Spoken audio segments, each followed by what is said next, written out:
स्वागत आप सभी का। आप देख रहे हैं कहानी कुर्सी की। मैं हूं सौरभ। स्टूडियो में हमारे साथ हर्षवर्धन त्रिपाठी जी हैं, विजय त्रिवेदी जी हैं, राहुल महाजन जी और समीर चरवंकर जी हैं। एक बार फिर मेहमानों का स्वागत। अब कुछ बात करते हैं अंतर्राष्ट्रीय में, दुनिया में आखिर क्या हो रहा है। अमेरिका और ईरान के बीच डील पर पेच तो फंसा ही हुआ है, लेकिन कुछ नई डेवलपमेंट है, आपको बताता हूं मैं। अभी तक ये पता चला है कि अमेरिकी राष्ट्रपति डोनाल्ड ट्रंप ने ही अड़ंगा लगा रखा है। ये भी पता चल रहा है कि जो पहले कहा जा रहा था एक समझौते का मसौदा तैयार हो गया है, उसको कुछ रिवाइज करके और उसको कुछ और थोड़ा उसमें और कठोर शब्द डाल के ट्रंप ने वापस भिजवाया है उसको ईरान के पास। तो अभी यही चल रहा है, टिक टॉक। और मिडिल ईस्ट में एक बार फिर मिसाइल और ड्रोन चलने लगे हैं। ये सबसे ज्यादा खतरनाक बात है। अमेरिका ईरान के सैन्य ठिकानों पर हमले करना शुरू कर चुका है और ईरान भी अमेरिकी बेसिस पर वार कर रहा है।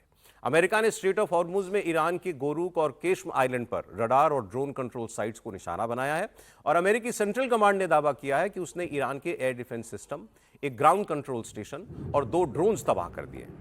ईरान ने भी जवाबी कार्रवाई की है। IRGC यह दावा कर रही है कि उसने उस अमेरिकी बेस को निशाना बनाया जिसका इस्तेमाल उसके ऊपर हमला करने के लिए किया गया था।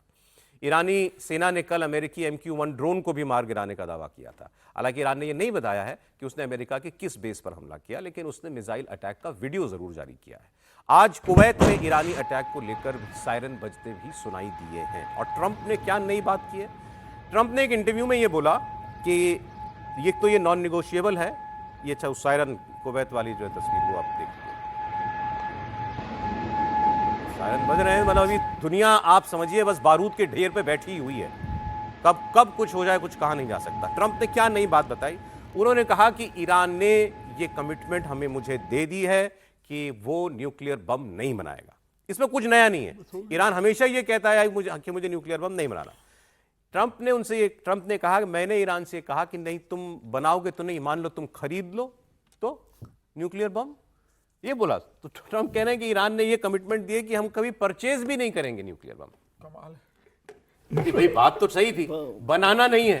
तुम ले लो, बगल में पाकिस्तान है उससे ले लो, नॉर्थ कोरिया से ले लो, किस चीन से ले लो। कल ये कहेंगे हो सकता है खरीदो ना, लेकिन देखने तो जा सकते। ये दुनिया में कौन तय कर सकता है? ट्रंप कह रहे हैं मैंने तय किया है, मुझे कमिटमेंट लिए ईरान से।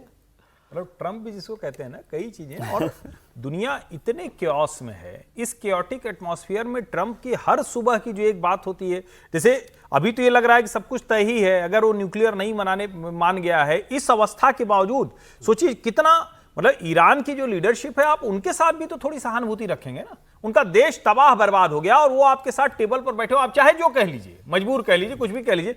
आपको दुनिया को इस संकट से उबारना है या अमेरिका को इस क्योटिक एटमॉस्फेयर में मजा आ रहा है?